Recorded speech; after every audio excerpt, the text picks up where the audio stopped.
2020년 9월 9일 수요 예배에 오늘 우리에게 주신 하나님 말씀은 마태복음 22장 23절부터 33절의 말씀입니다. 봉독합니다. 부활이 없다 하는 사두개인들이 그날 예수께 와서 물어 이르되 선생님이여 모세가 일렀으되 사람이 만일 자식이 없이 죽으면 그 동생이 그 아내에게 장가들어 형을 위하여 상속자를 세울지니라 하였나이다. 우리 중에 7형제가 있었는데 마지가 장가들었다가 죽어 상속자가 없으므로 그 아내를 그 동생에게 물려주고 그 둘째와 셋째로 일곱째까지 그렇게 하다가 최후에 그 여자도 죽었나이다. 그런즉 그들이 다 그를 취하였으니 부활 때에 일곱 중에 누구의 아내가 되리이까? 예수께서 대답하여 이르시되 너희가 성경도 하나님의 능력도 알지 못하는 고로 오해하였도다. 부활 때에는 장가도 아니가고 시집도 아니가고 하늘에 있는 천사들과 같으니라. 죽은 자의 부활을 논할진대 하나님이 너희에게 말씀하신 바 나는 아브라함의 하나님이요 이삭의 하나님이요 야곱의 하나님이로라 하신 것을 읽어보지 못하였느냐? 하나님은 죽은 자의 하나님이 아니요 살아 있는 자의 하나님이시니라 하시니 무리가 듣고 그의 가르치심에 놀라더라. 아멘. 부활을 믿지 않는 사두개인들이 예수님께 와서 부활에 대해 질문합니다. 선생님이여 모세가 일렀으되 사람이 만일 자식이 없이 죽으면 그 동생이 그 아내에게 장가들어 형을 위하여 상속자를 세울지니라 하였습니다. 이것이 모세 율법에 말한 형사 취수제, 계대 결혼에 대한 법을 말한 것입니다. 하나님은 이스라엘 중에 모든 사람들과 함께 언약을 세우셨죠. 자녀에 대한 언약과 또 상속, 땅의 상속에 대한 언약을 세우셨는데 만일 그 형제 중에 이스라엘 중에 자손이 없이 죽게 되어지는 경우가 일어나면 그래서 그 사람의 이름이 후대에까지 전해지지 않게 되는 것을 하나님께서는 방지하시고자 그래서 하나님의 언약의 약속이 영원토록 하나님이 택한 백성들 가운데 이루어지도록 하시기 위하여서 형사취수제라는 것을 허용해 주신 것이었습니다. 어떤 사람이 장가들었다가 자녀, 아들을 보지 못하고 죽게 되면 그의 가장 가까운 형제가 그 죽은 자의 아내를 아내로 맞아들여서 같이 결혼을 하는 것이죠. 그래서 그 관계에서 태어난 첫 아들은 죽은 형제를 위하여서 그의 아들로 삼는 것. 그래서 먼저 죽은 이의 이름이 이스라엘 가운데 영원히 끊이지 않도록 하는 것이 그 법의 핵심이었습니다. 그것은 하나님이 하신 언약이 이스라엘 중에 영영토록 계속 이어진다라는 것을 상기시키는 것이었습니다. 바리새인 이 사두개인들은 지금 그 법을 이야기하면서 우리 중에 7형제가 있었는데 마지가 장가들었다가 죽어 상속자가 없으므로 그 아내를 동생에게 주었다라고 합니다. 그렇게 해서 일곱이 다 그 아내와 결혼을 하게 됐다라는 거죠. 공교롭게도 7명의 형제 모두가 다 사실은 자녀를 낳지 못하는 가운데 죽게 됐고 마침내 그 여자도 죽어서 죽게 되었는데 그런 부활의 때에 이 아내는 7 중 누구의 아내가 되는 것이냐? 왜냐하면 7명 모두가 다 이 아내와 한 명의 아내와 더불어서 결혼의 생활을 했기 때문이다라는 것입니다. 우선은 이 사두개인들의 이 질문에 대하여서 우리는 2가지 질문을 할 필요가 있습니다. 먼저는 자신들도 믿지 못하는 것을 질문하는 것은 과연 옳은가라는 것입니다. 오늘 본문에 나오는 사두개인들은 부활을 믿지 않는 사람들입니다. 부활이 없다 하는 사람들입니다. 이 현세에서 지금 있는 삶에서의 하나님이 주시는 복과 은혜를 중요하게 여기는 사람들이에요. 이들에게는 죽은 이후에 사후세계는 관심이 없는 것입니다.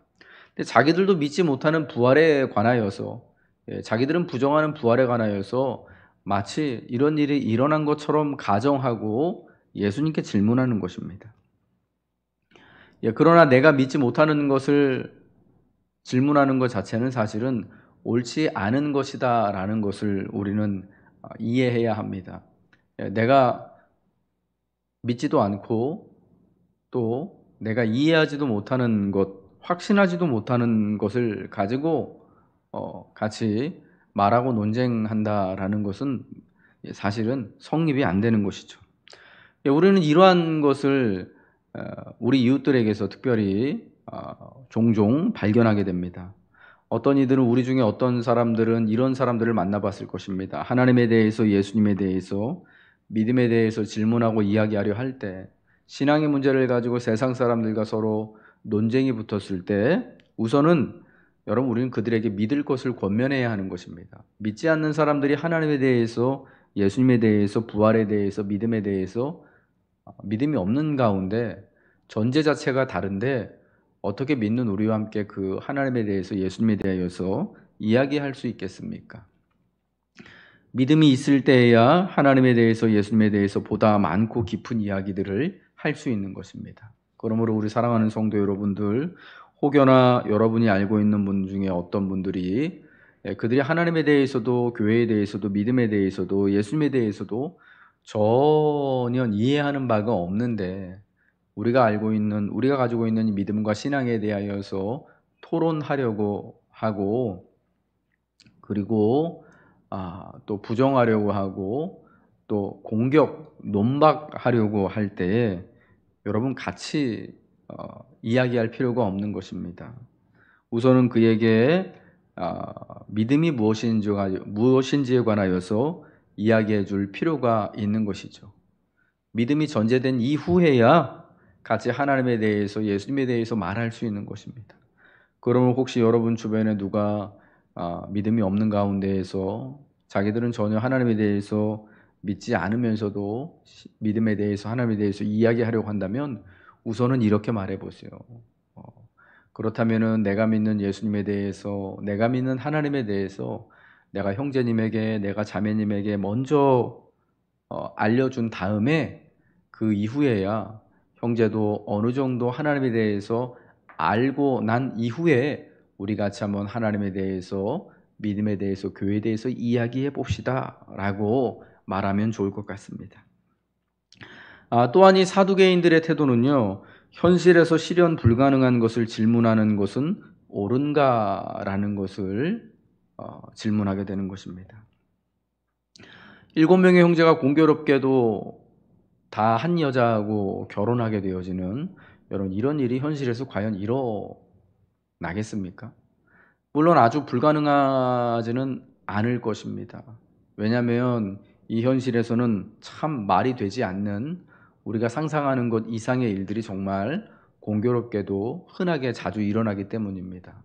여러분, 그럼에도 7명의 형제가 한 여인과 이렇게 같이 계속해서 결혼하는 것, 그것도 처지가 결혼해서 죽고 자녀가 없이 죽고, 그 다음에 또 둘째도 그렇고 셋째도 그렇고 넷째도 그렇고 마지막 7째까지 그런다라는 것은 사실은 이 사두개인들이요, 부활에 관하여서 예수님을 공격하기 위하여서, 자기들이 믿지도 않는 부활이 허구다, 이것은 믿을 바가 못 된다라는 것을 증명하기 위하여서 사실은 가장 말도 안 되는 허구적인 상황을 가지고 예수님에게 질문했다라고 보여지는 것입니다.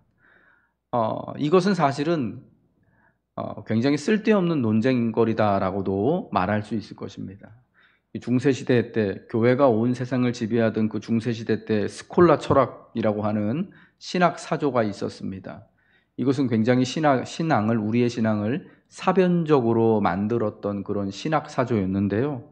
대표적인 그들의 논쟁거리 중에 하나가 뭐였냐면, 천사가, 하나님의 영이, 그리고 천사가 세상의 모든 것 가운데 임할 수 있는데, 그러면 이 바늘 끝에도 과연 천사들이 몇 명이나 앉을 수 있는 것인가? 그 좁디 좁은 우리 눈에는 잘 보이지도 않는 그 바늘 끝에 천사가 몇 명이나 앉을 수 있는가, 이런 것을 가지고 그 당시 학자들은 논쟁을 했다라는 거예요. 그런데 여러분, 이게 얼마나 우리 신앙에 있어서, 믿음에 있어서, 삶에 있어서 유익하지 않고 쓸데없는 논쟁이었다라는 것을 우리가 그냥 그 이야기만 들어도 느낄 수가 있는 것 아니겠습니까?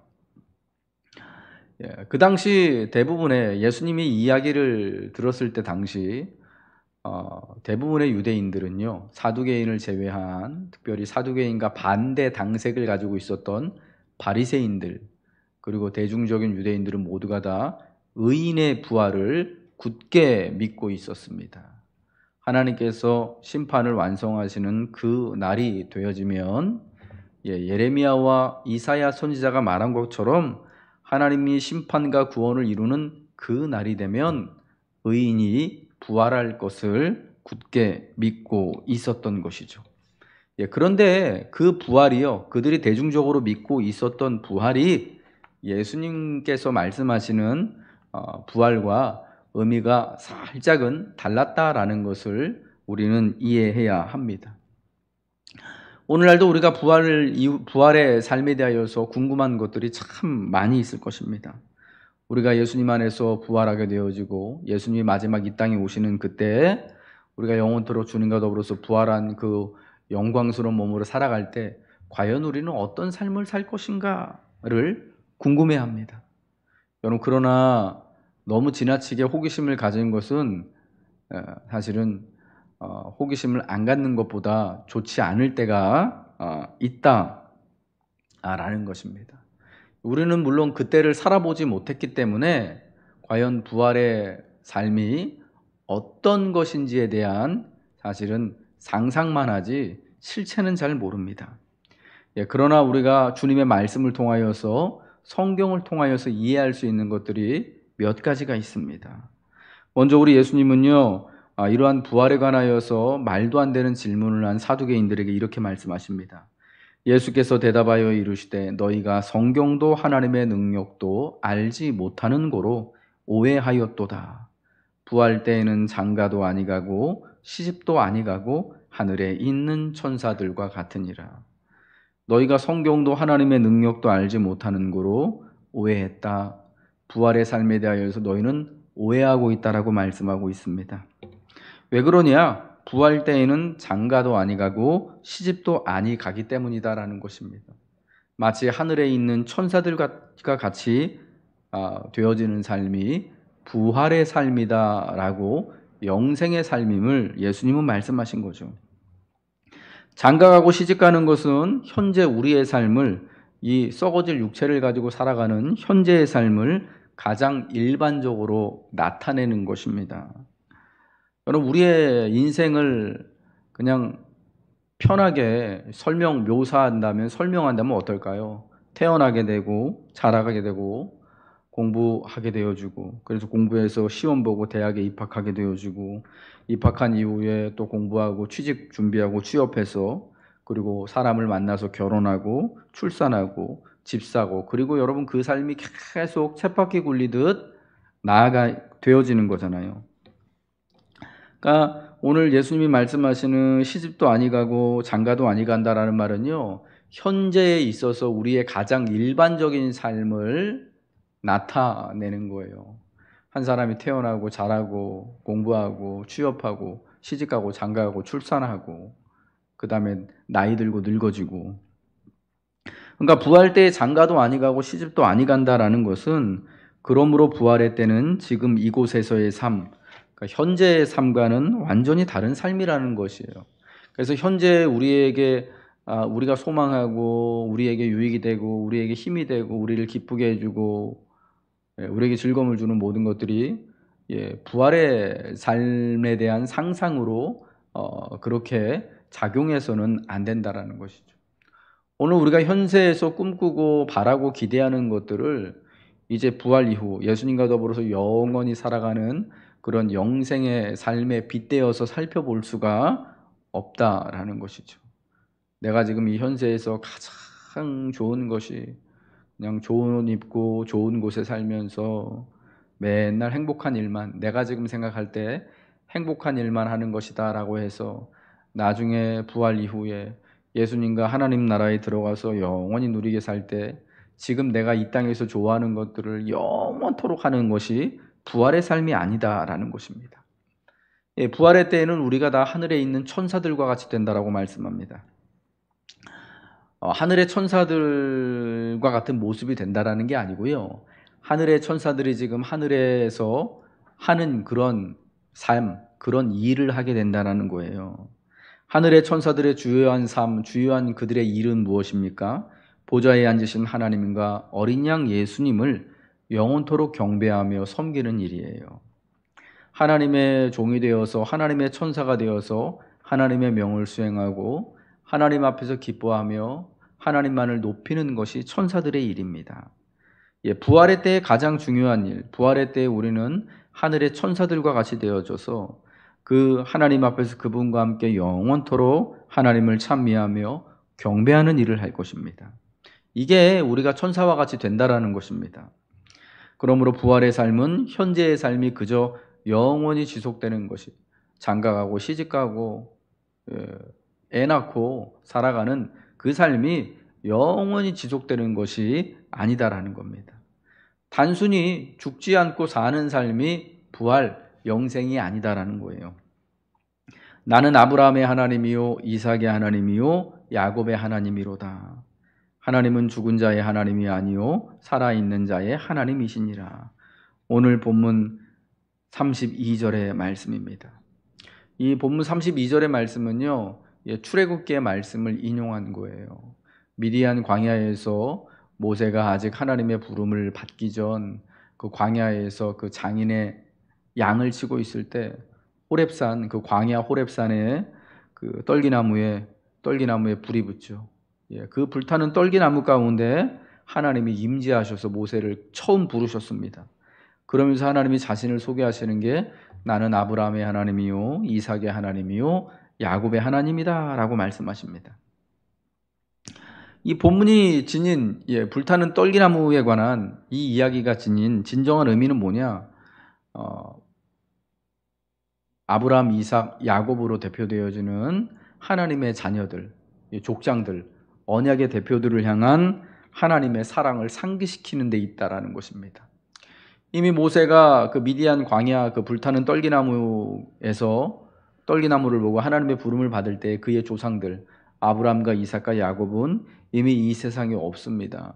현재의 삶을 하나님께서 허락하신 그 삶을 살다가 약속하신 것이 아직 오지 않았지만 그것이 이제 올 것을 바라보고 기뻐하는 삶을 살다가 이미 다 자기들의 조상들에게로 하나님 품으로 돌아간 그런 상황입니다.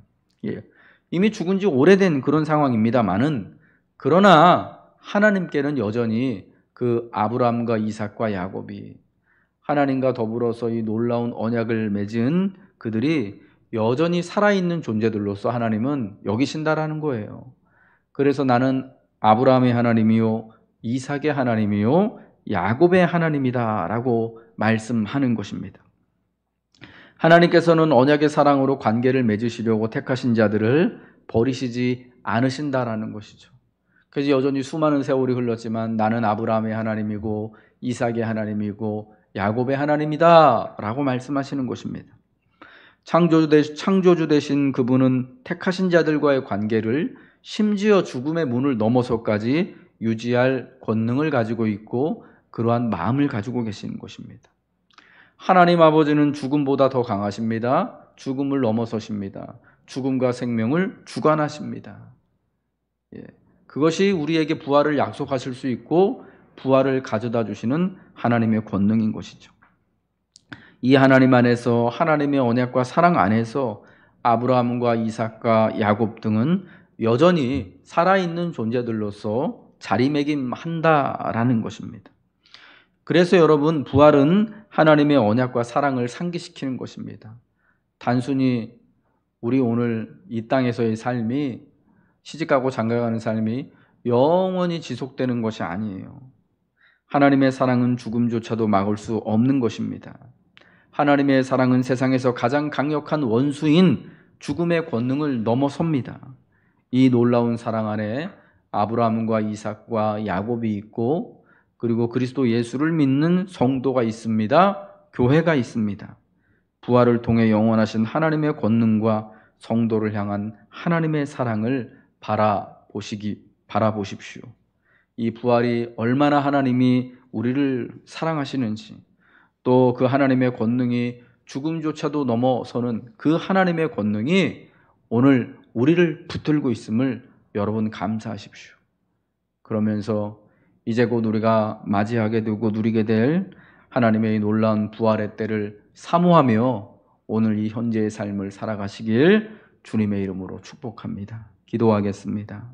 하나님 아버지, 우리는 부활에 관하여서 우리의 경험으로 지식으로는 잘 알 수가 없습니다만, 그러나 아브라함의 하나님 되시고 이삭의 하나님 되시고 야곱의 하나님 되신 우리 하나님께서 죽음을 권능으로 물리치시고 예수 그리스도로 말미암아 첫 부활의 은혜를 우리에게 보여주셨음을 믿습니다.